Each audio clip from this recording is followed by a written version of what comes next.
Welcome to Maximal Being, a podcast devoted to ditching fad diets and using real science to get you healthy and feeling great. I'm Doc Mock, a GI and functional medicine doctor who harnesses the power of gut health to get you achieving your goals. And I'm Jacky P, a well-informed layman who challenges the experts and asks the questions that you want. Don't forget to hit the subscribe button or leave a comment. And now, on to the show. Hello, Maximal Beings. It is I, Jacky P, your favorite layman, and I'm here with always my co-hostess with the mostest. How are you today, Doc Mock? I am doing so great, Jacky P. What's going on, Maximal Beings? Doc Mock here. Again, I'm an advanced endoscopist, functional GI doctor, and I am now practicing in Tampa, Florida, Jacky P. Whoa, big things are going on for you. So you don't miss this 20-degree weather we're having?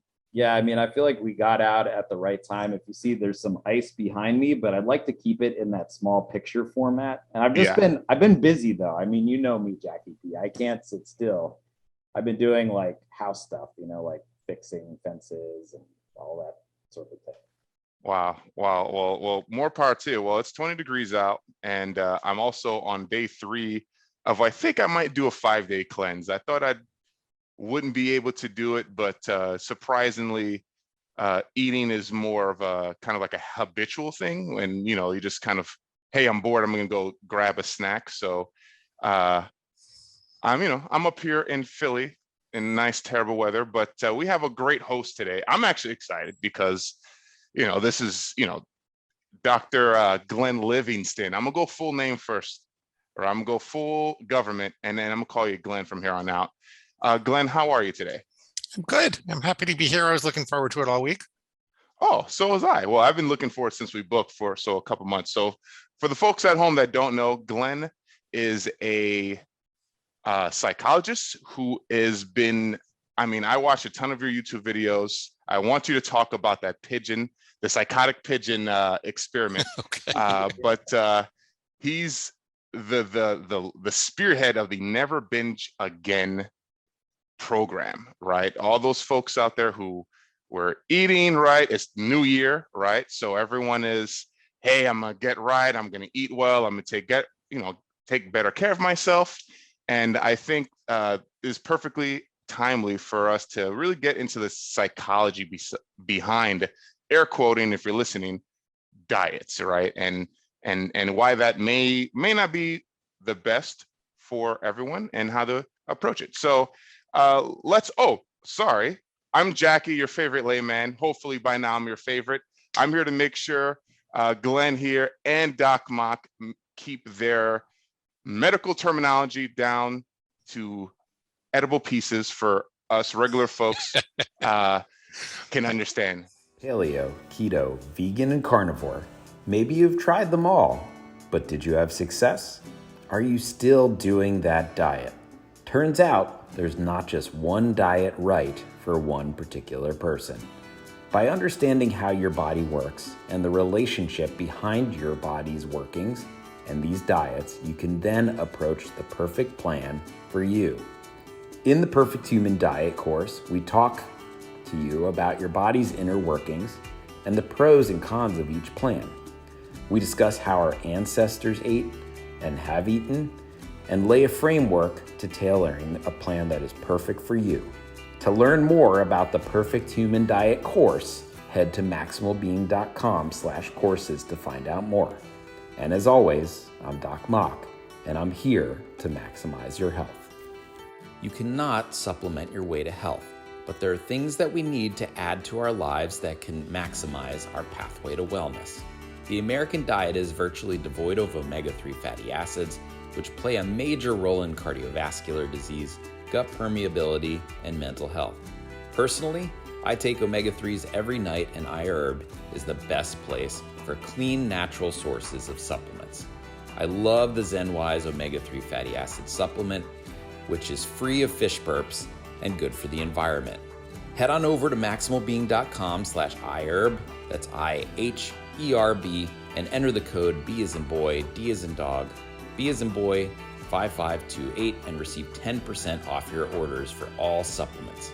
Maximize your supplements with iHerb. Glenn, tell the folks a little bit of your origin story and how you got from, where you started to the Never Binge Again program. I'll try to make it short. I think the most important thing you need to know is that I'm not just a doc who decided to work with overeaters. I'm someone who had a very serious eating problem myself. As a matter of fact, I specifically didn't work with overeaters for many, many years because I felt like I wasn't doing a good job. I'm 6'4", and when I was about 17 years old, I discovered that if I worked out 2 or 3 hours a day, because I'm modestly muscular in and of itself, and if I worked out for 2 or 3 hours a day, I could eat whatever I wanted to. Boxes of Pop-Tarts and whole pizzas and boxes of muffins, bags of chocolate bars. If it wasn't nailed down, I ate it. And if you ever stopped at the Woodbury Country Deli and they were out of pizza and Pop-Tarts, there's a good chance I got there before you. And I didn't think it was a problem. I felt it was more, in Doug Graham's terminology, like a superpower. I spent an awful lot of time eating and sleeping and actually going to the bathroom also. But I was thin and I had a lot of energy and I was, young and happy and everything was going well.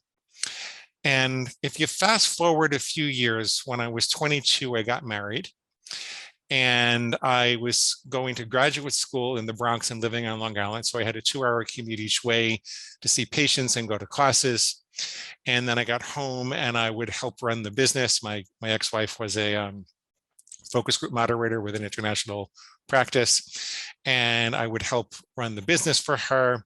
And then, God forbid, she wanted to talk to me. I just didn't have any time to work out like I used to, like maybe an hour or two a week, not 2 hours a day. But I found that the food still had a hold on me, like it had a life of its own. And it bothered me not so much because I was gaining weight. I was gaining a little bit in the beginning, but it bothered me more because I couldn't be a top dog psychologist. Like to really be a great psychologist, and I come from a family of 17 therapists, to really be a great psychologist, you have to lend people your soul. It's not really an intellectual endeavor. I mean, you have to know a bunch of things and you have to kind of think things through, but honestly, it's more about getting them to love and trust you enough to think new thoughts and go to new places and try new things. And I would be sitting with a suicidal adolescent and thinking, when can I get to the deli and dislodge my jaw and empty the contents of the tray into it? Or when can I get the next pizza, or with a couple and they've just been in an affair, like high risk situations. And thankfully I never lost anybody. And out of hundreds of couples that I work with, I only ever had 2 of them get divorced. But I wasn't 100% there. And it really, really bothered me because that's all I ever wanted to do was be a great psychologist. Coming from the family that I came from, I decided that there must be a psychological solution. And I thought I must have a hole in my heart. Metaphorically speaking, if there must be a hole in my heart, and if I could fill that hole in my heart, then I wouldn't keep trying to fill the hole in my stomach.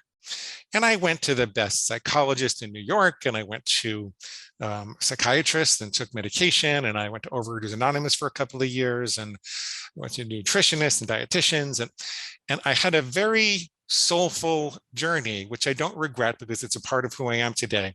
But it didn't really help me with the food. I get a little better and a lot worse, a little thinner, a bunch fatter. Kind of went on like this, trying all these different things for really decades. I eventually switched the paradigm, and there were 3 things that caused me to switch the paradigm from love yourself thin to be like the alpha dog of your own mind and take control of this very powerful force that seemed to be overwhelming me previously. The first thing that convinced me to do that was that I led a dual career. My ex-wife traveled for business, so I didn't see her all that much during the week. I had a lot of time in my hands, and I started consulting for industry. So big food, big pharma, mostly big food. And I was on the wrong side of the war. I mean, I was helping sell sugar to kids. I was doing things that, remember the Marlboro Man at the end of his life, he felt contrite and said he wishes he never did this. And I feel a little bit like that now, and I'm trying to make up for it. I was on the wrong side of the war, but I did it. And I saw what industry was doing. and how they were engineering these hyperpalatable concentrations of starch and sugar and fat and excitotoxins and salt, and it's all engineered to hit the bliss point in your reptilian brain without giving you enough nutrition to feel satisfied. And the result of that is what we call addiction. That has nothing to do with the fact that my mama didn't love me enough, or I was in a bad marriage, or I had a hole in my heart. And for some ways, my mama didn't love me enough, and I was in a bad marriage, and I did have a hole in my heart, but it had nothing to do with this outside force that was taking over the lizard brain, the reptilian brain. These are evolutionary buttons that we're not prepared to handle. There's a certain type of pleasure we're really not prepared to handle. On top of that, I learned a little bit about neurology, just enough to be dangerous, Doc Mock. Just enough to be dangerous, but I'm not a neurologist, and I might say something incorrect. But my understanding is that the reptilian brain, if we think of it as the brainstem, it doesn't really know love. It's more like a bad college drinking game. When it sees something in the environment, it says, do I eat it? Do I mate with it? Or do I kill it? Eat, mate, or kill. It's more of the mammalian brain and the neocortex on top of that inhibits the reptilian brain, and stop me if I'm wrong about any of this, and says, wait a minute, before you eat, mate, or kill that thing, what impact does that have on the people that you love? What impact does that have on your tribe? And what impact does that have on your longer term goals and your aspirations and the kind of person you want to be, and your character and your health and fitness aspirations? And so I said, now, wait a minute. I'm spending all these years trying to love myself thin, but the part of the brain that responds to food addiction doesn't know love. It's more like the emergency response system that is set up for feast and famine, and make sure that we survive. And it's like the survival drive has been co-opted or hijacked by these fat cats in white suits with mustaches that laugh all the way to the bank every time we're looking for love at the bottom of a bag or a box or a container, right? Okay. Yeah. So very powerful forces.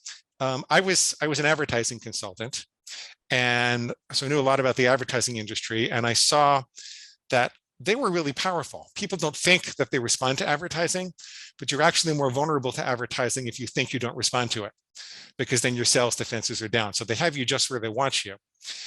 And I saw what they were doing with food. So for example, I was working with the VP of marketing for a very popular food bar manufacturer. And he told me, kind of hung his head in shame as he was leaving the company.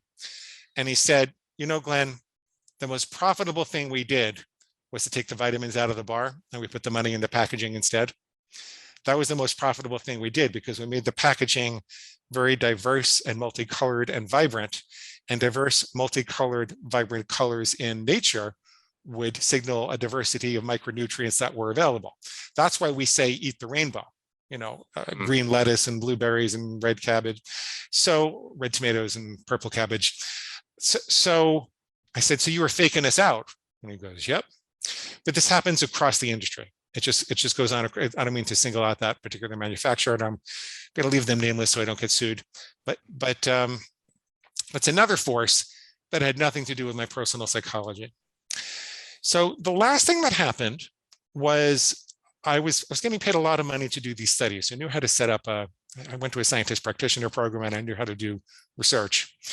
So I set up this study on the internet in the days when clicks were cheap, and I intercepted people while they were searching for solutions to stress. And I asked them, what are you stressed about? And what food do you turn to that you can't stop eating when you feel this stress? And I found three interesting things. First, people that were feeling lonely, brokenhearted, or depressed, like stressed about their love life in some way, they tended to turn to chocolate. Now that was me. That very much mirrored me. So that was very interesting to me. People who were stressed at work tended to turn to salty, crunchy snacks, pretzels, chips, that kind of thing. And people who were stressed at home tended to turn to chewy, soft pastas, breads, pizzas, things like that. And I thought that was really fascinating. And before I was going to do anything with it, I called my mom and I said, Mom, I'm trying to figure out, you go to chocolate when you're stressed. I go to chocolate when I'm stressed. How did this all get set up? What happened? Still thinking in the very psychological, like depth psychology framework. And my mom gets this horrible look on her face. She says, "I'm so sorry." And I said, "Mom, it's okay. It's 40 years ago. This was when I was like 42 or 43. It's 40 years ago. I'm just trying to figure this out. I love you. I forgive you. It doesn't matter. I just want to figure it out." So she says, "Well, I'm so sorry. But when you were 1 year old in 1965, your father, my husband, was being threatened with going to Vietnam. He was a captain in the army. They wanted to send him to Vietnam. And we were trying to get pregnant with your sister, and I was terrified that I was going to be an army widow. At the same time, your grandfather, my dad, had just gotten out of prison. And I had idolized him my whole life. He was my one salvation, and he had disappeared for about a year before you were born, the whole time you were pregnant. So between the two of them, I was horribly depressed and anxious all the time. And when you came running to me for love or a hug or to play, or even just for some healthy food, I didn't always have the wherewithal to get it for you. So I kept a bottle of chocolate Bosco syrup. You guys are too young to remember chocolate Bosco syrup, right? Yeah, you don't remember that. Yeah. No, Yeah, I don't. Sorry. Okay. All right. I'll be 58 this year. So she kept it. Story, I think. Yeah. Yeah. No, that's Ovaltine. Yeah. So she keeps a bottle of chocolate Bosco syrup in a little refrigerator in the floor, and she says, "Honey, go get your Bosco." And I would go running over, and I take the Bosco out, and I'd open the cap, and I'd suck on the bottle, and I'd go into a chocolate sugar coma, and she can go right on staring at the wall, feeling depressed and anxious. So if this was a movie, this would be the eureka moment. This would be when we had a big hug and a big cry, right? And then I would never have trouble with chocolate again. Turns out the opposite happened. I mean, it was a good conversation to have, and I could forgive myself more. I did find I was a little softer on myself, and I certainly learned a lot about my mom. It was a good conversation to have. But my binging, particularly on chocolate, got worse, because it was like there was this voice in my head that said, "You know what, Glenn? You're right. Our mama didn't love us enough, and she left a great big chocolate-sized hole in our heart. And until you can get out of the marriage and find the love of your life, you're going to have to go right on binging on chocolate. Yippee!" So I kind of put this all together, and I said, wait a minute. So quelling the emotional fire didn't do any good. I had the cathartic moment I'd always wanted to have. I found out what caused it. It didn't matter. It actually made it worse. And then I said to myself, if you think of the emotions as a fire, you can have a roaring fire in a well-contained fireplace in the living room. And that's an asset, not a liability. People gather around, they tell stories, they hug, they cry, they make memories. It's an asset, not a liability. It's the center of hearth and home. It's only when there is a hole in the fireplace that ashes can get out and burn down the house. And maybe this voice of justification is creating holes in the fireplace that I have to fix. Maybe I should screw all this emotional healing stuff. Not that it wasn't important, but maybe it's just the wrong tactic. And maybe what I need to do is dominate this voice of justification instead. So here's what I did. And it's a little bit embarrassing because it's not very sophisticated at all. And you guys know my credentials and all the things I've done. You wouldn't expect that this was the solution I found, but I decided to call my reptilian brain, that survival drive gone wrong, whatever you want to call it. I decided to call it my inner pig. You don't have to call it your inner pig to make it work. I wish I picked a different title, but I wasn't going to publish this.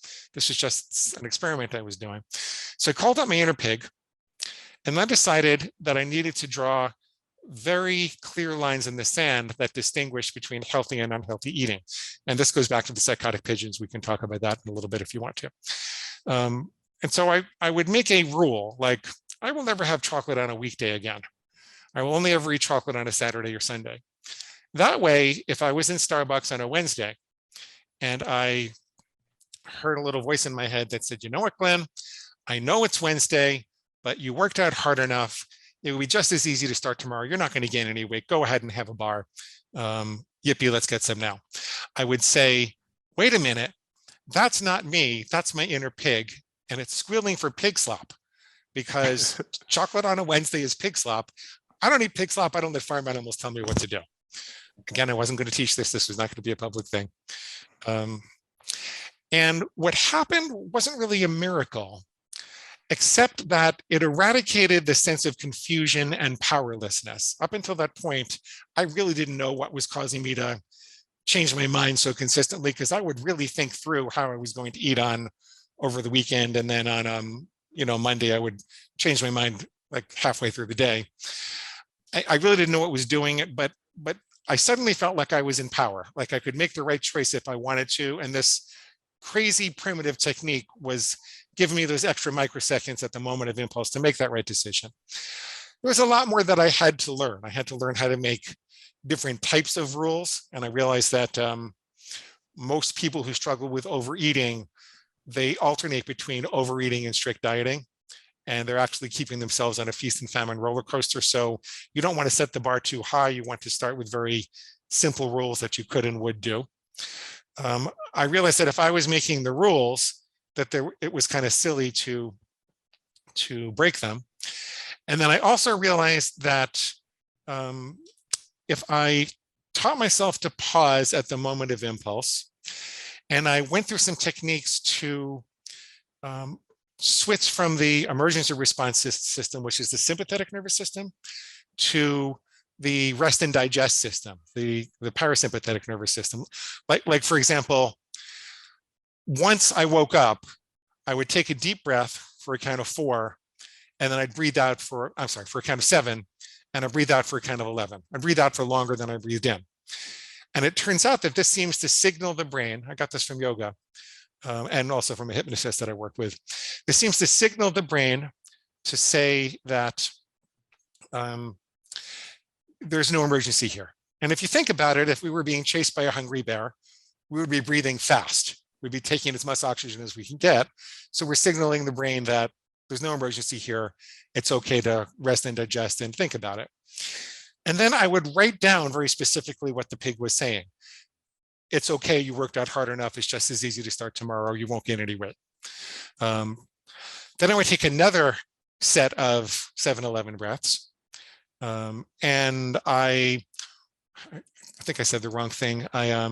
Laurie Hammond was the hypnotist who taught me about the 7-11 breaths. I don't know if I mentioned that. But I would take another, I'm sorry? Definitely heard of her. Okay, no, I like to give people credit where it's due. Yeah. So then I would take another 7-11 breath, and then I would be calm. And then I'd say, okay, why is the pig wrong? And I would look at this voice of justification, and I would logically disempower it. So for example, it's not just as easy to start tomorrow, because the principles of neuroplasticity say what fires together wires together. If you have a craving for chocolate and you eat chocolate, you're going to have a stronger craving for chocolate tomorrow. It's also true that if you have the thought, I could just start again tomorrow, and then you reward yourself with something that produces a dopamine surge, that you're more likely to have the thought again tomorrow also. So you're more likely to think it's just as easy to start tomorrow. So the bottom line is you can only ever use the present moment to be healthy if you're in a hole, stop digging. So I would rationally disempower what the pig was saying. I did this for about 8 years. I kept a journal.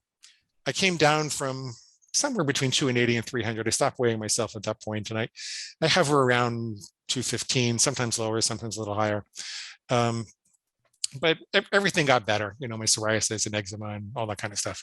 I really became much less inflamed, and I would slowly replace the cravings for junk food with cravings for healthy food. So it wasn't just that I would stop having the chocolate. I would say, okay, I probably need something.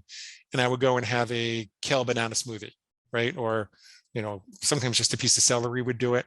But I'd ask myself, what do I authentically need? And so I just kept taking better and better care of my body. After 8 years, and I'm almost done, I'm sorry.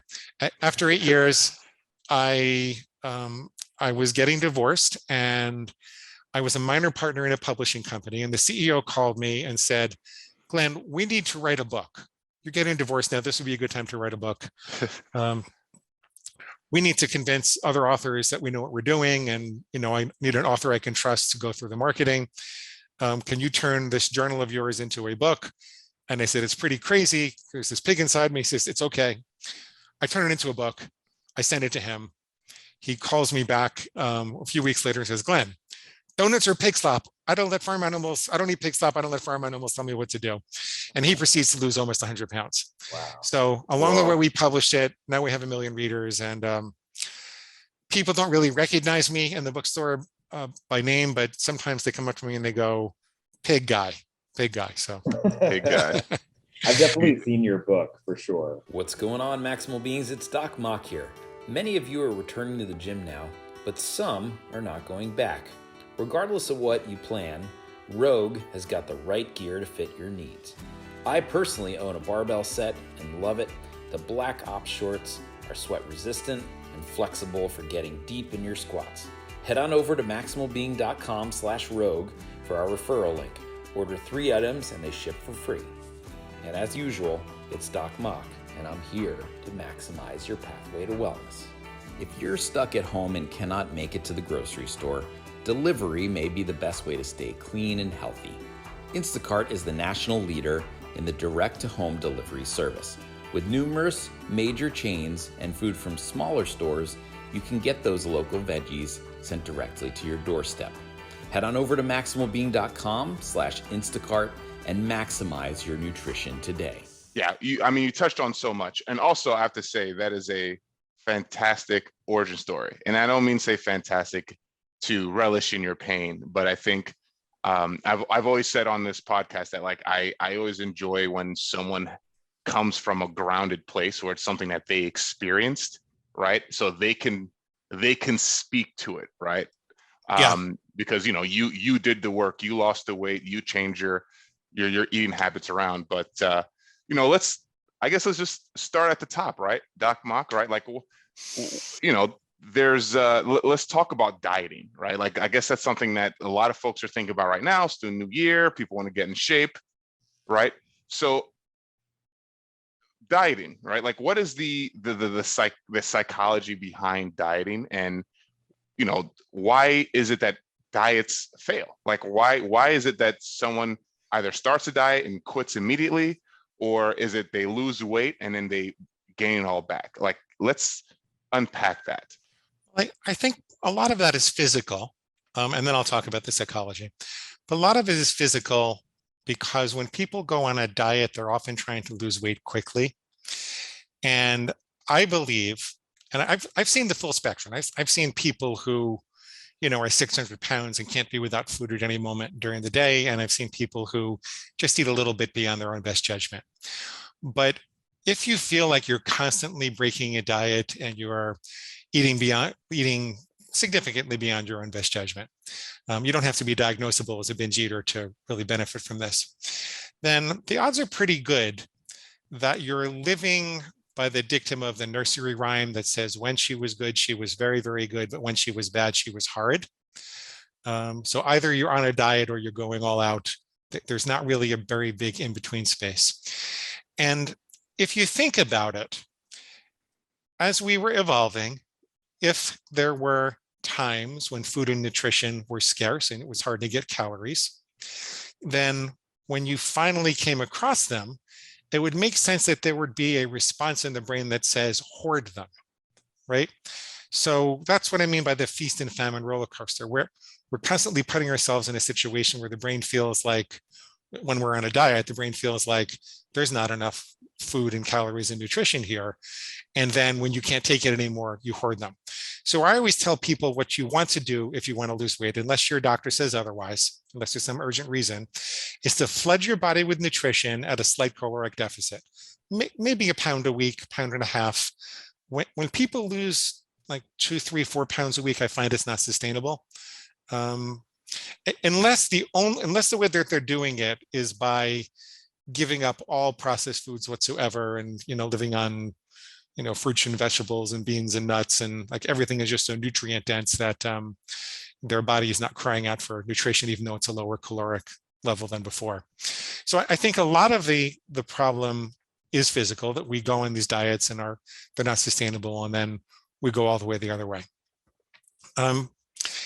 The other problems are that where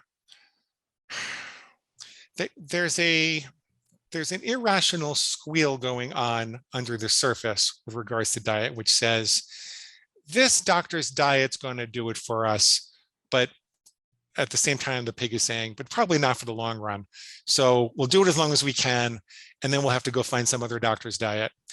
as opposed to really thinking through, like, what are some very simple rules that would work for you. You can use these other diets as informative education, but what are some simple rules that you can own so that your pig can't blame anybody else?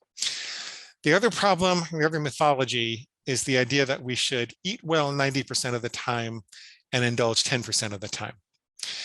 And the problem with that is that it requires making decisions all the time because you don't know which is the 90%, which is the 10% of the time. And most of the research seems to indicate that decision-making wears down our willpower. There's some controversy on that, but the more food decisions you have to make, the more likely you're going to break your diet. So it actually is better to either create hard and fast rules that make your decisions for you, like I'll never have chocolate on a weekday. I'm still avoiding it most of the time, right? Or to, there is no or. There is no or. It's better to make hard and fast rules. It's better to make hard and fast rules so that you don't have to make your decisions. And then what tends to happen when you follow them long enough is it just becomes a part of your character. People don't realize that